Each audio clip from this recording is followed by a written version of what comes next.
Do you say yes to every request without hesitation? Stop doing that. Hi, Lisa Panarello here with another Stop Doing That post. Most of us are inclined to say yes to anything, right? To every request that comes our way. Why? Because we want to be nice. We want to be helpful. We want to be seen as a team player. And say yes to our boss. Sure, I'll take on that project. Yes, I'll take on that assignment. Yes, I can help you. And they're all good reasons to say yes. The challenge is the overuse of yes. Saying yes before you really know how it's going to impact your day. And maybe you're thinking, well, how do I say no to my boss? Can't say no to a client. I don't want to say no to my family and my friends. Well, I'm here to tell you that you can say no without guilt. Here's how to do it. This is my strategy for saying no and not having any guilt. Assess before yes.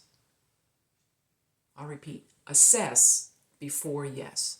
Request comes in, no knee-jerk reaction to say yes. Hold up. Assess it. Assess what it will take to get that task done. And how do we assess? Well, in one of my recent posts, I said the journalistic approach was helpful for preparing for the performance review. Well, it actually is helpful here too. Ask who, what, when, where, why, how questions in order to pull out as much as you need to know about what that task entails. Because quite often, that other person doesn't necessarily know what it entails and what they're looking for. Assess. Find out when it needs to be done. And by the way, ASAP is not a deadline. Ask for specifics. Do they want the bells and whistles? Do they want just the raw data? Who is it for? Why do you need it? Ask the who, what, when, where, why, and how questions. And then once you have that information, don't say yes yet. Now process and think, based on that information, what will it take to get me to deliver that? Look at your calendar. How much time will it take you to deliver that? 30 minutes? An hour?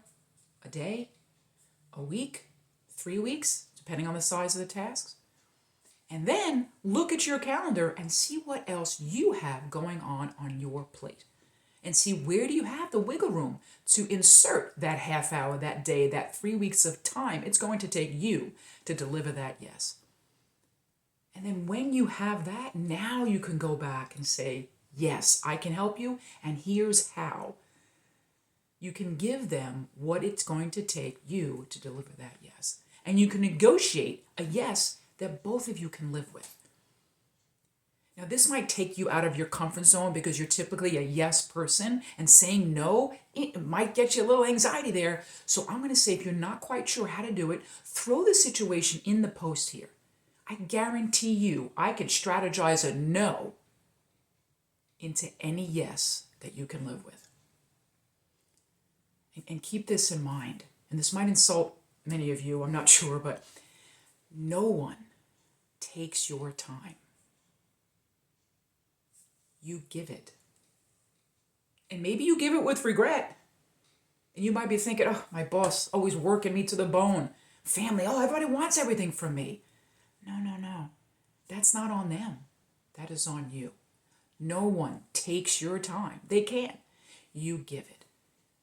And if you want to give it, and you want to do it with heart, and actually deliver, and keep your reputation intact, by the way, because the more that you say yes, and you don't look at your time, the more something's going to fall through the cracks. And that team player, that capable professional that you know you are, that's going to start to fade. So assess before yes. Stop saying yes without thinking about it. Assess before yes, and you will reduce your stress. That's my 2 cents. Please spread the change.